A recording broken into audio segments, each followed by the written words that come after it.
Hello Sagittarius, welcome to your reading. My name is Maria and this is a reading for you if you have Sagittarius in your chart, or if you're a cross watcher, or if something else drew you here. I would say especially for the Sagittarius readings at the moment, they almost feel like collective readings because what you're doing is so universal, it's so essential, it's so you being the avant-garde that is leading the world to the new space that we need to get to once again and continuously.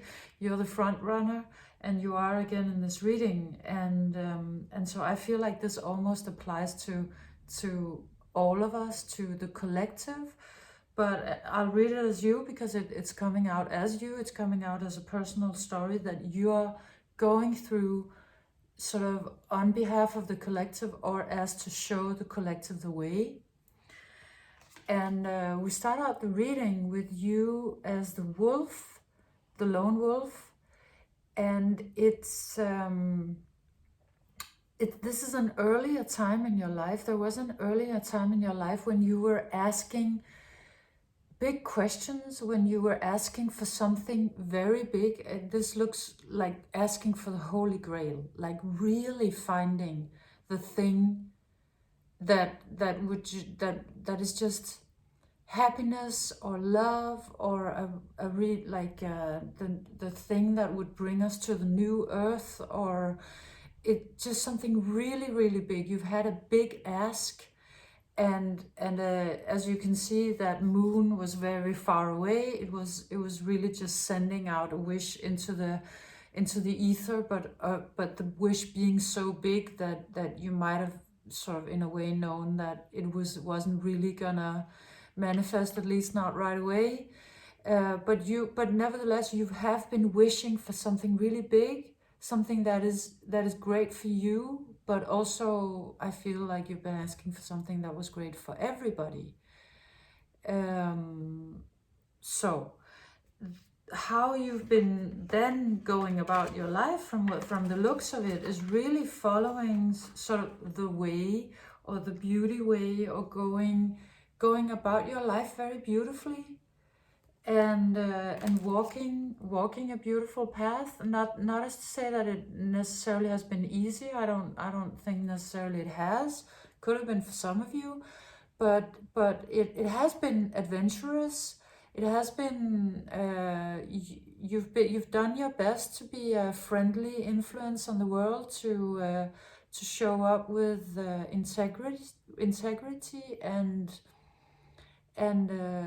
exploring, as you should as a Sagittarius. Of course, you need to explore in one way or another, exploring the world, or exploring philosophically, intellectually, something. And so you've been walking this very beautiful path. You have been doing the work, so to speak, to get nearer to that big ask that you had, to that big thing that you wanted. Could have been asking for real happiness, not just the lookalike happiness, but the real thing, which is a big ask, right? Or true love, or making a great invention, or something. So Spirit is telling me that you've been going about your life incredibly beautifully. You've really been spreading a lot of good energy, and working on being good energy and attracting good energies. And it's been probably a long road, looks like it, and maybe also a road that you've been walking alone for in at least some way, or for some lengthy periods of time. It did come out as a solo journey. So if this was an inner process, then of course it is a solo journey, but it could also in the outer world have been that.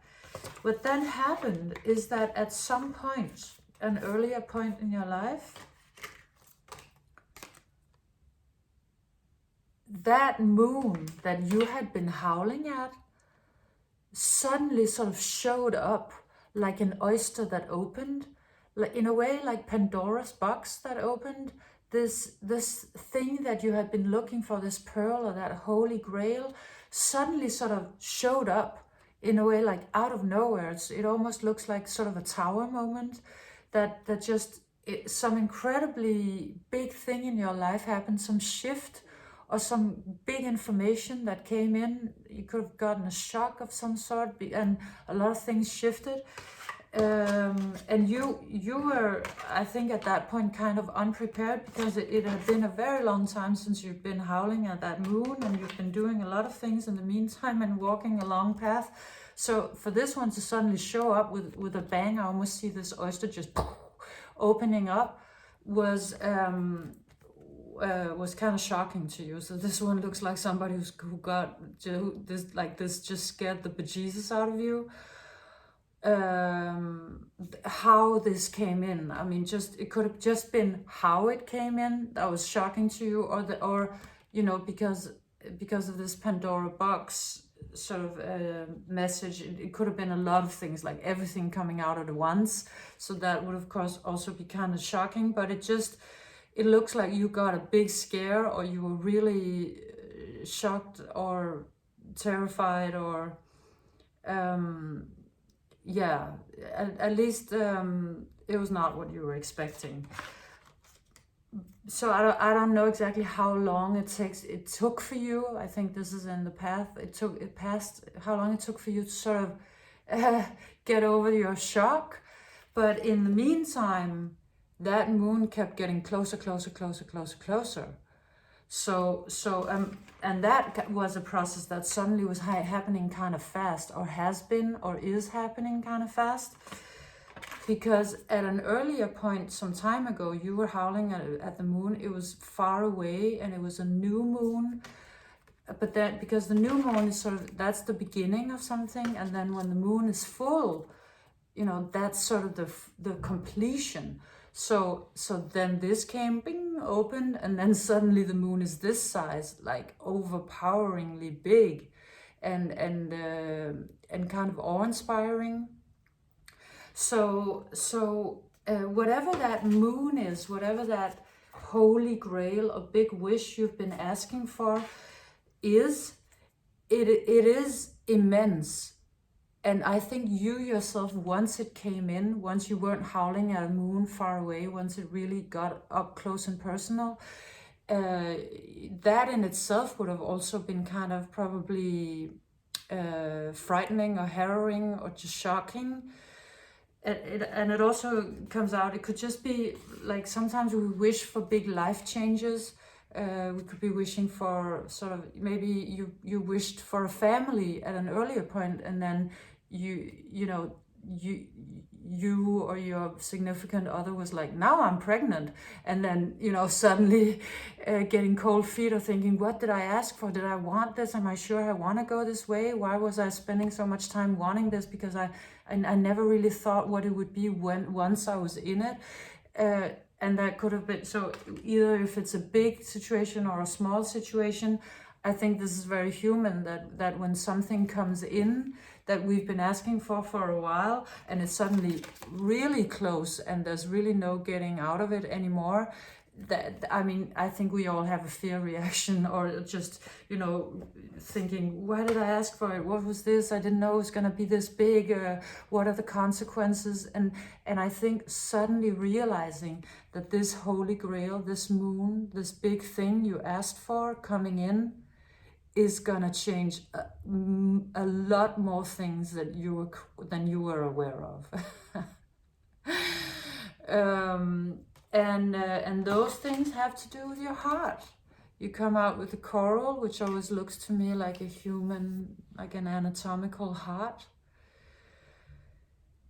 So something about your heart, or at least a deep hidden part of your heart, something, you know, deep undersea, a part of it you didn't really know, is now asking to be seen, is asking to be listened to, is waking up with this Pandora's box moment, and I think would like a more of a say in your life, would like to be asked more about the decisions in your life, would maybe like to take over, which is also a big ask, right? Because it looks like you've been sort of leading your life very deliberately. You've been walking a path that you sort of chose, and now suddenly this energy is coming in and saying, well, you asked for the moon, you asked for the Holy Grail, it's here, and the consequence of that is that, in a way, your life is no longer yours. The decisions are no longer yours. It's asking you to serve. So if you know the story of the Holy Grail, this young knight, Parsifal, went on an adventure and met the wounded Fisher King, who was in possession of the Grail. And in order to get the Grail, he had to ask the right question. And depending on which depiction you read, there are at least two different questions. They're both kind of incredibly good. So one of the questions is, whom does the grave serve? Now, how I understand this, at least in relation to this story, is about, well, you asked for a really, really big energy. It's here. And now it's saying, but are you willing to serve it? Are you willing to surrender to it? Or did you imagine that you were going to be in control of it? And so the other big question that it's also described as having been is the question to ask the Grail, or to ask the wounded king, to ask, that could be our trauma or some ask ourselves, what ails thee?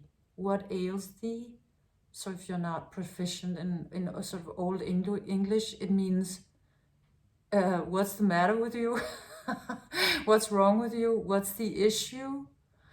And so you're actually being asked to ask that question, or actually this reading is asking it for you. It's also answering it. Here's what ails you.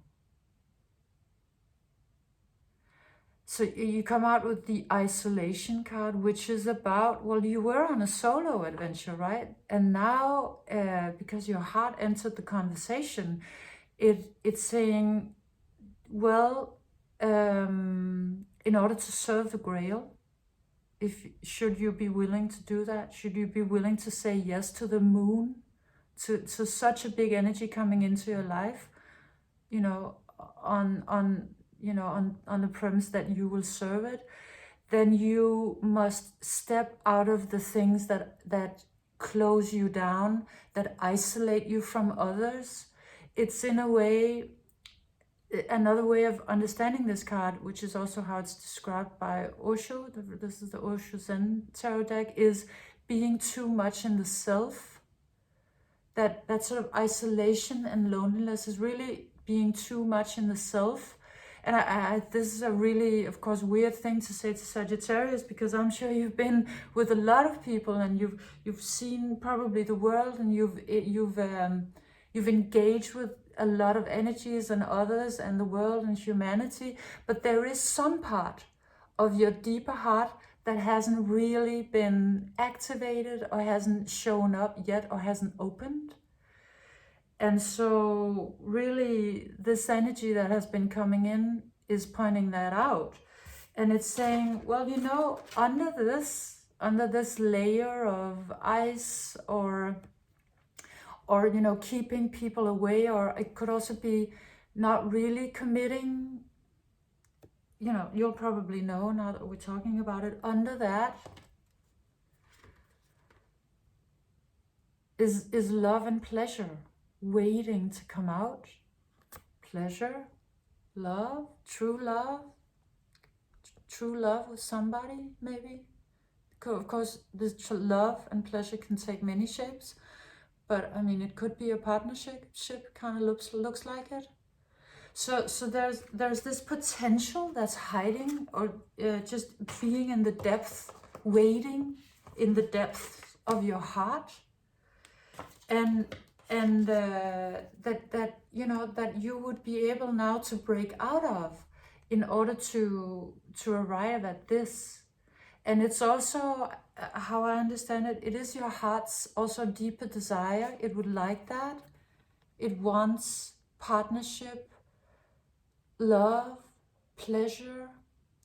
It also looks like sort of more of a, yeah, it comes out incredibly beautiful. It's like you've done a lot of things, you've gone on a lot of adventures, and now if you are willing to surrender into this big energy that would like you to wield it, you won't have to do so much. It's not so much about you doing, it's really more about you sort of being, surrendering, receiving. It's really beautiful. And then love, two of emotions, the two of cups. And so, and then the next thing that comes out, the rest of your reading, or the last part of your reading, is about sorry, my nose always runs when I start channeling. Okay, so it comes out as now you have two options. And it actually comes out as the red pill and the blue pill. If you've seen the Matrix, or if you know of it. The red pill or the blue pill. So on the surface they don't look very different. They're both energies of sort of, I guess, sort of goal-oriented. They're both very powerful energies. So it's not, they're very powerful. That's really just how it comes out. They're both powerful. But they certainly lead to very different results. So it's a question of you. It's kind of like you standing at the crossroads, and the universe, and you know, it's almost like all of life, like the whole galaxy. Everybody's kind of holding their breath to see which one you're going to choose. Which is, I think, also, you know, one of the reasons why I think you're again mirroring all of humanity. It's like the galaxy is holding its breath, seeing what we're gonna do. So the red pill, which is the pill that is chosen by Neo in the Matrix, if you've seen it, is the one that will wake you up. It's the one that leads to awareness.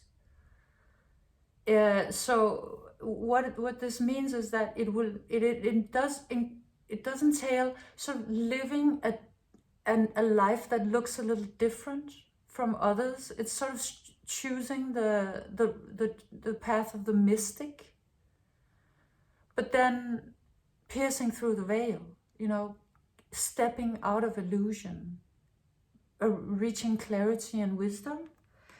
And that is a path that leads to the Muse of emotions, which comes out as, it came out in another reading, in the recent Leo reading, as, excuse me, the fountain of youth, eternal life, which actually is what the Grail is.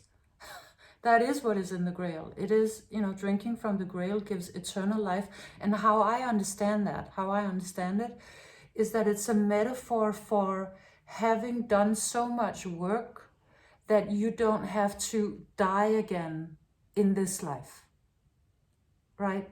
So, you know, when we go through immense change, you know, where our ego is cracked down and everything, you know, goes to shit, then we go through sort of death and transformation, and these processes are incredibly difficult and mythical and harrowing and painful. But if we do it like really well once, like take the big one and then choose the right road, I understand eternal life as sort of having reached a place where you don't need to be broken down again in this life. That's how I understand it. So, but it also comes out with, you know, the highest level emotional card you can get. It's the King of Cups, and of course it's putting you into the same frequency as this one. I think that's pretty obvious. And these are also two, right? Here we have two, here we have partnership or community, love.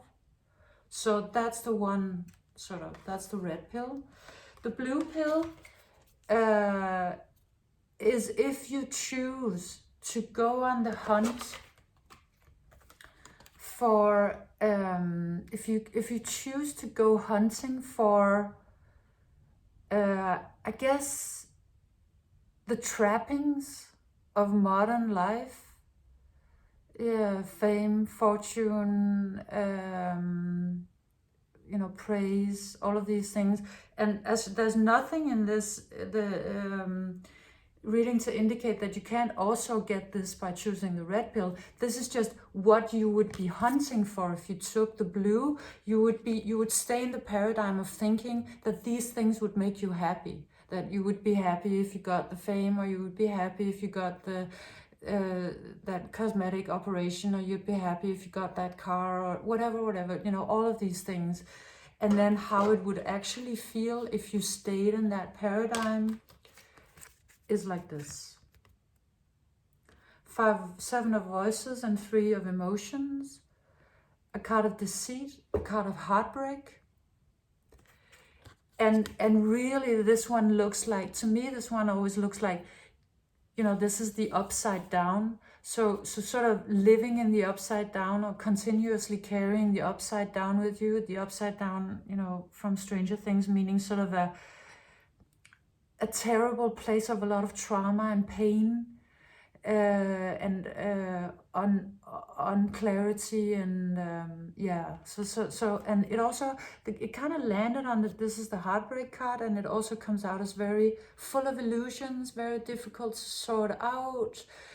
And it sort of landed on the table like this. So it looked a little bit to me like, if you take the blue pill, if you keep running after, if you choose to not serve the grail, if you choose to serve your ego instead, to keep running after things that I think at this point you probably in some way know are not going to fulfill you, then the road you will travel will be very deceitful.